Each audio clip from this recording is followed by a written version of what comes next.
नमस्कार दोस्तों, आप सभी का अपने YouTube चैनल पर स्वागत करता हूं। जैसा कि आपको पता है, यहां पर यूपी स्पेशल डिटेल चर्चा क्लास शुरू हो चुकी है। यहां पर हम लोगों की पहली चर्चा जो कि उत्तर प्रदेश राज्य व्यवस्था की चल रही है, जिसमें यह आज की अंतिम क्लास है। मतलब कि ये क्लास नंबर 7वीं है और ये उत्तर प्रदेश की राज्य व्यवस्था की आखिरी क्लास है। ठीक है ना। राज्य व्यवस्था तो खुद में एक बहुत बड़ा टॉपिक है, लेकिन यहाँ पर उत्तर प्रदेश स्पेशल चल रहा है, इसलिए हम लोग सारी चीज़ें यहाँ पर उत्तर प्रदेश की चर्चा करेंगे। अगला विषय क्या पढ़ाया जाए ये आप कमेंट बॉक्स में ज़रूर लिख के बताइएगा। अभी तक जो हम लोग कवर कर चुके हैं वो राज्यपाल, मुख्यमंत्री, मंत्रिपरिषद, चाहे वो हाई कोर्ट हो या उत्तर प्रदेश की विभिन्न संस्थाएं हो, विधानसभा हो या विधान परिषद हो, ये सभी की सभी क्लासें यहाँ पर कवर की जा चुकी हैं। इसके बाद से आप जरूर जो आपके प्रश्न पत्र हैं, जो क्वेश्चन आंसर की सीरीज है, वो जरूर लगाइएगा। ठीक है, चलिए आगे बढ़ते हैं। आगे क्या है, आज का हमारा पंचायती राज व्यवस्था।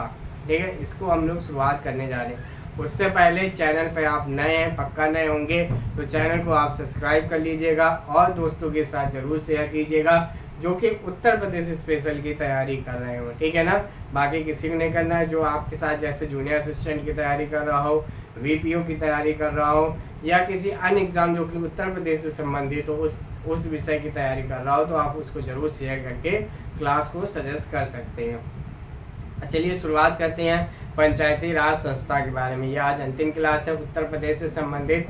आपसे निवेदन है कि आप कमेंट बॉक्स में जरूर बताइएगा कि नेक्स्ट क्लास किस चीज़ की। देखिए नेक्स्ट हमारे पास क्या ऑप्शन है, उत्तर प्रदेश का भूगोल, उत्तर प्रदेश की जो हिस्ट्री है, या उत्तर प्रदेश के जो अन्य चीज़ें हैं उनको शुरुआत की जाए। ठीक है, चलिए पंचायती राज संस्था। सबसे पहले ये बात की जाए, क्या पंचायती राज का कहीं पर उल्लेख दिया गया जब हमारा संविधान बना था?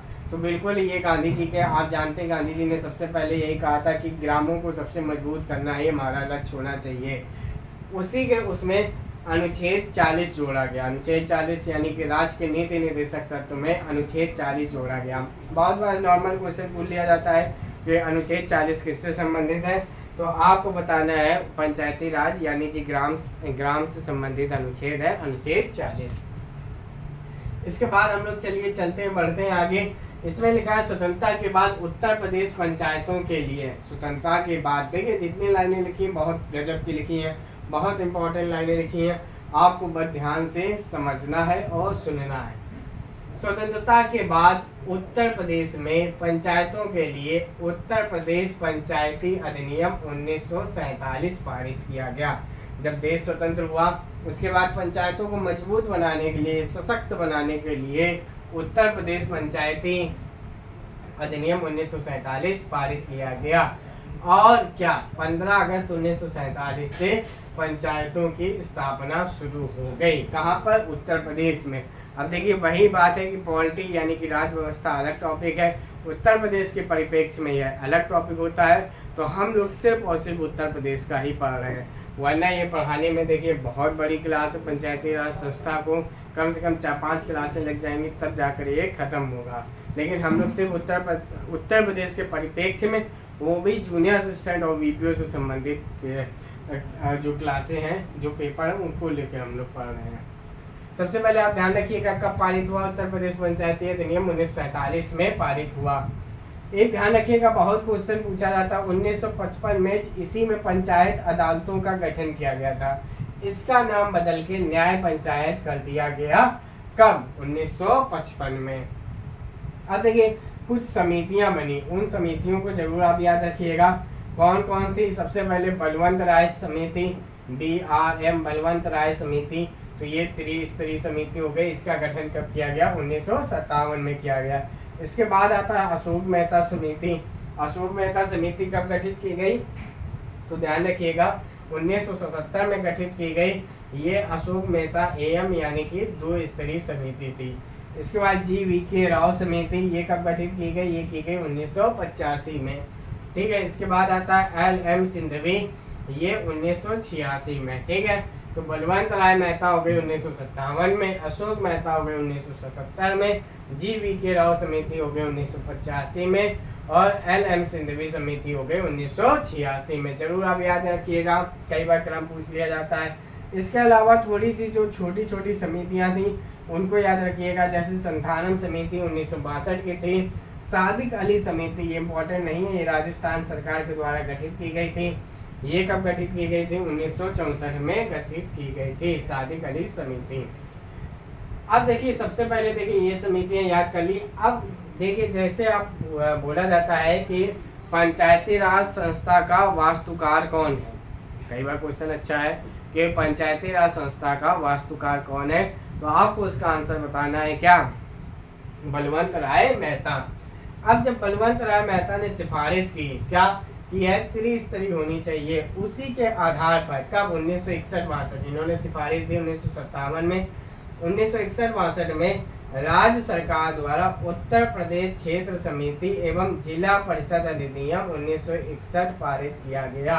कौन सा नियम, किसके आधार पर? बलवंत राय मेहता के आधार पर पारित किया गया उत्तर प्रदेश क्षेत्र समिति एवं जिला परिषद अधिनियम 1961 पारित किया गया। तब उत्तर प्रदेश में त्रिस्तरीय प्रणाली को लागू किया गया।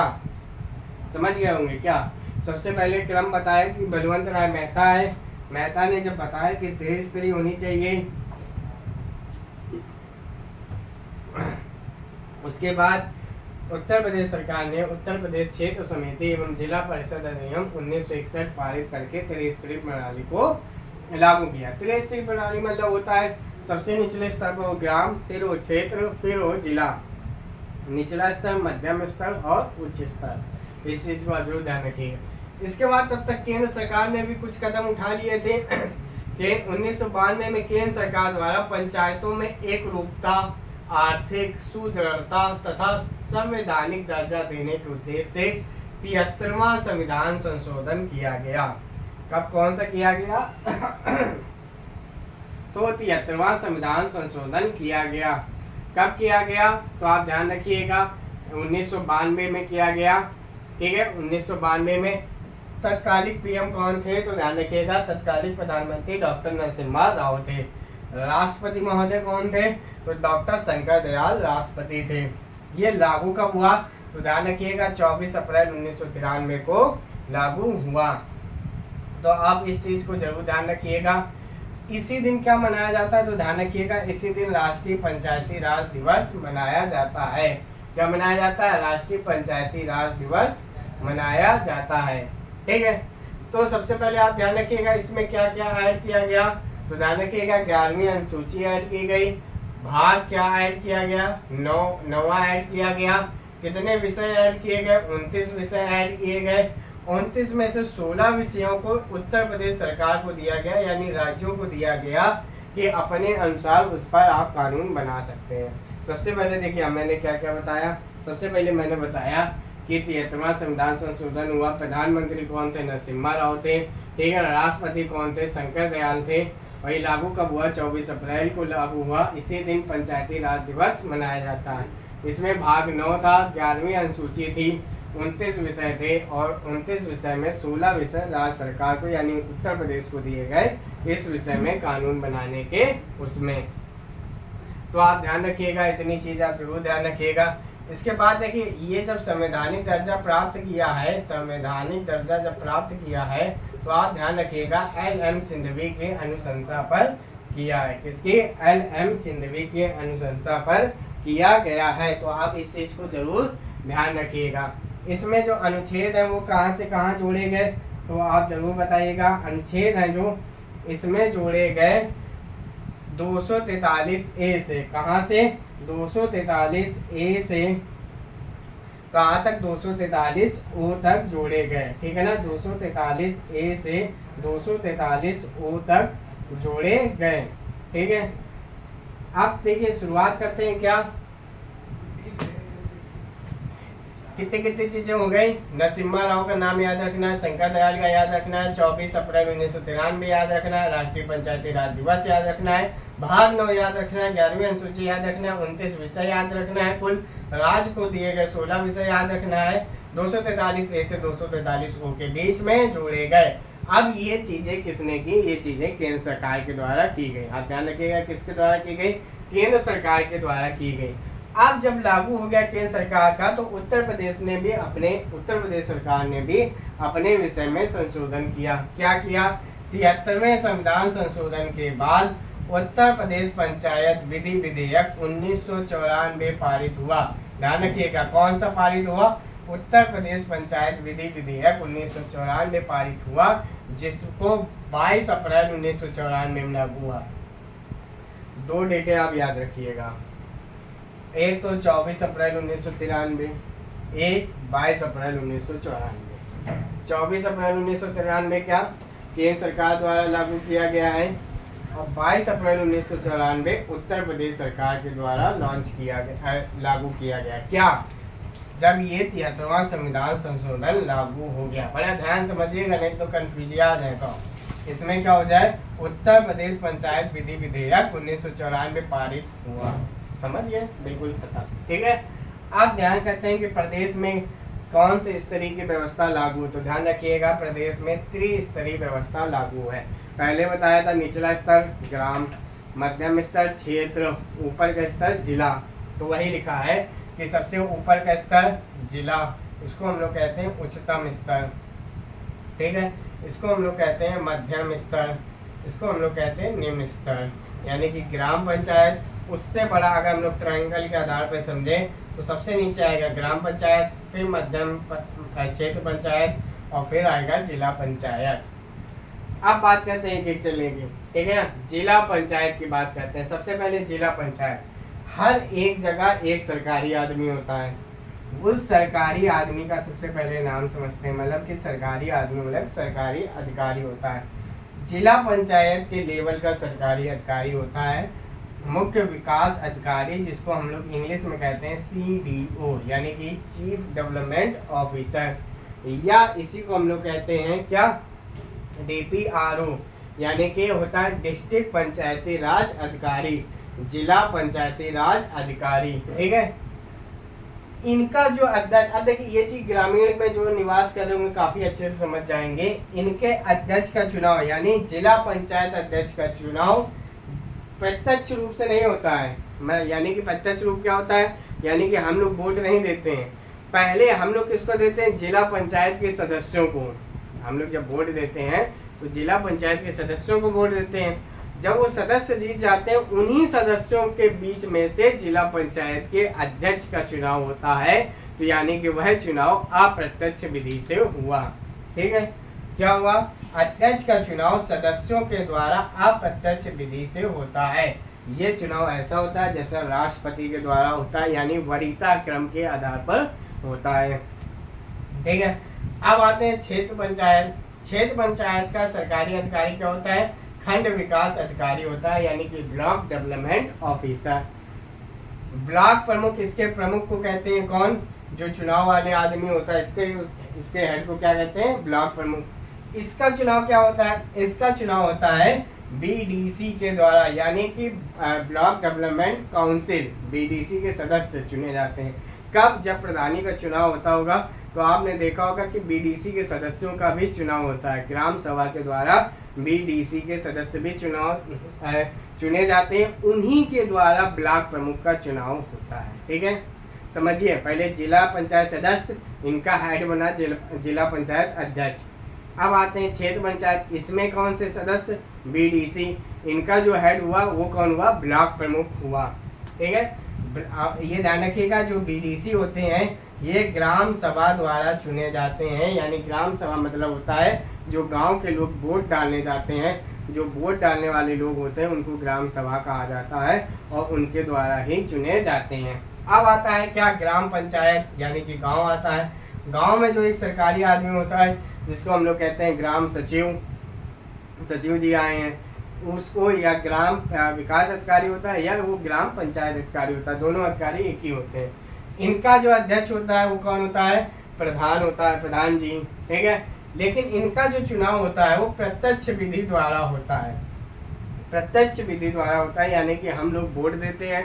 कौन लोग हम लोग देते हैं, जो ग्राम सभा में शामिल होते हैं। ग्राम सभा मतलब क्या होता है, जो वोट डाल सकते हैं, यानी कि 18+ जो एज पूरी कर चुके हैं उन्हीं को हम लोग ग्राम सभा कहते हैं। ग्राम सभा के द्वारा वोट दिया जाता है, तब प्रधान जी जीतते हैं। ठीक है, ग्राम सभा के द्वारा वोट दिया जाता है, तब BDC सदस्य जीतते हैं, उनके द्वारा ब्लॉक प्रमुख होता है। इतनी चीज़ आप समझ गए होंगे। न्यूनतम आयु ग्राम प्रधान बनने की क्या है, तो ध्यान रखिएगा 21 वर्ष है। आपकी अन्य पता होंगी, लेकिन आप ध्यान रखिएगा कई बार पूछा जाता है कि प्रधान बनने की उम्र क्या है, तो आपको बतानी है 21 वर्ष।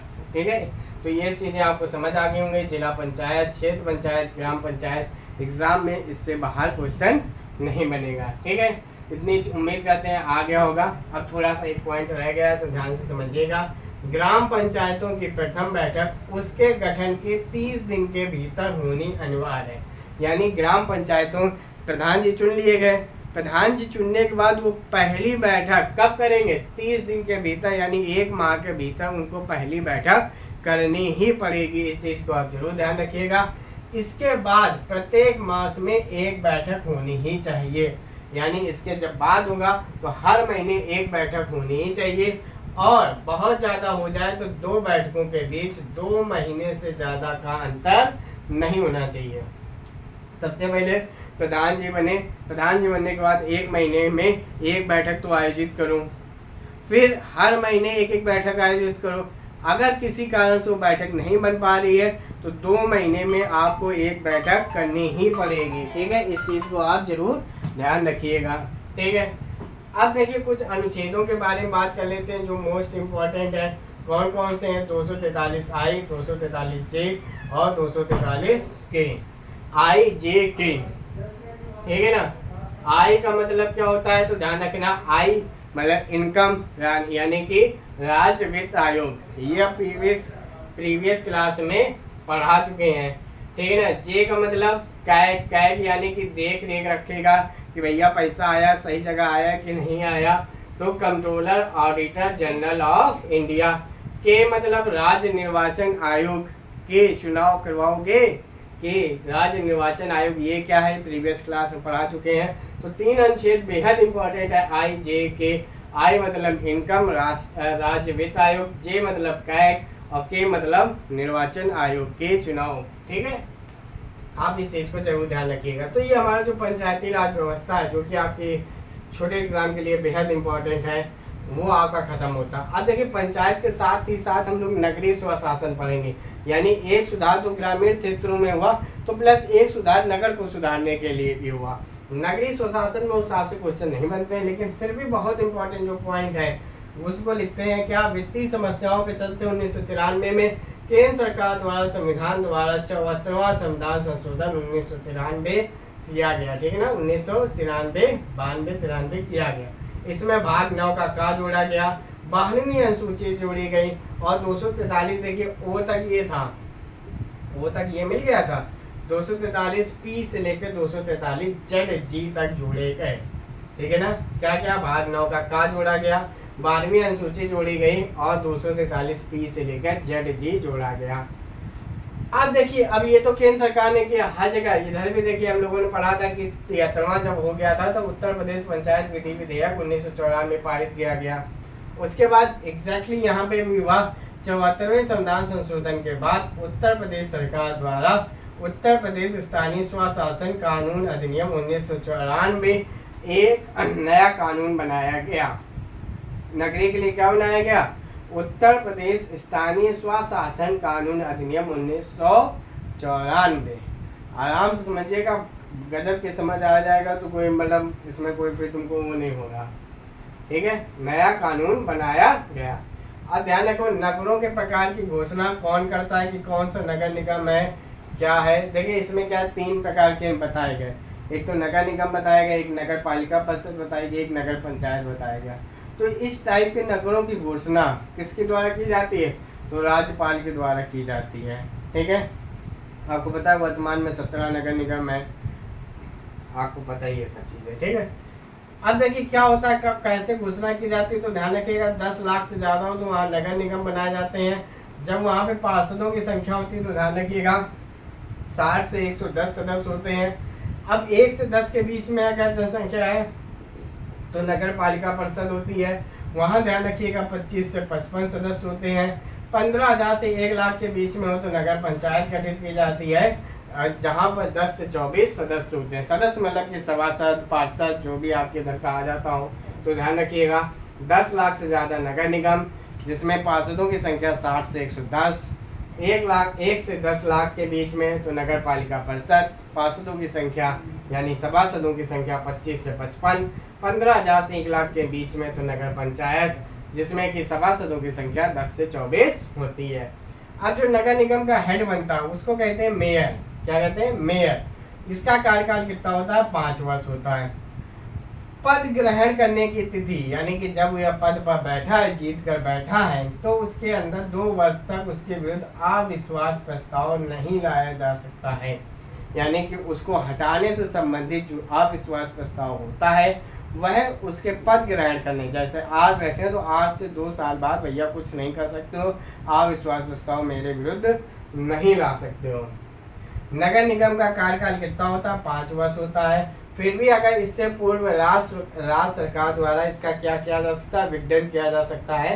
किसके द्वारा? राज्य सरकार के द्वारा इसको समाप्त किया जा सकता है। लेकिन विघटन की तिथि से 6 माह के भीतर चुनाव करवाना आवश्यक है। चुनाव करवाना आवश्यक है। जैसे खत्म कर दिया कि भैया यहाँ ये विघटन हो जाए, सब चलो अपने अपने घर सब कुछ खत्म कर दिया, तो उसके 6 माह के भीतर आपको चुनाव भी करवाना आवश्यक है। इसके बाद आता है ये नगरीय स्वशासन खत्म होता है। पेशा मोस्ट इम्पॉर्टेंट है। पेशा का तो फुल फॉर्म ही याद रखिए, panchayat extension to scheduled areas. यानी कि जब हम लोगों ने पंचायतों का इंतजाम कर दिया, नगरी का इंतजाम कर दिया, तो कुछ हमारे आदिवासी बीच में रह गए। आदिवासी यानी कि आदिवासी मतलब क्या होता है? जंगल होता है, पहाड़ होता है, उन्हीं का वो घर होता है, तो वो लोग बीच में रह गए।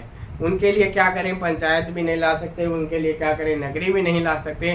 तो उस बीच एक एक्ट लाया गया जिसको कहा गया पेशा। पेशा मतलब panchayat extension to schedule areas act 1996। कब लागू हुआ? 24 दिसंबर 1996 को लागू हुआ। कब लागू हुआ? 24 दिसंबर 1996 को लागू हुआ। किसके लिए था? तो ध्यान रखिएगा, ये आदिवासियों के लिए था। तो इतनी चीज आपको समझ में आ गई होगी। एक बेहतरीन क्लास देने का हमने प्रयास किया है। ये क्लास आपको कैसी लगी? आपको पूरी की पूरी जो उत्तर प्रदेश राज्य व्यवस्था है वो क्लास कैसी लगी? अपने विचारों को जरूर व्यक्त कीजिएगा। अगर ये क्लास अच्छी लगी है तो अपने मित्रों के साथ, दोस्तों के साथ जरूर शेयर कीजिएगा।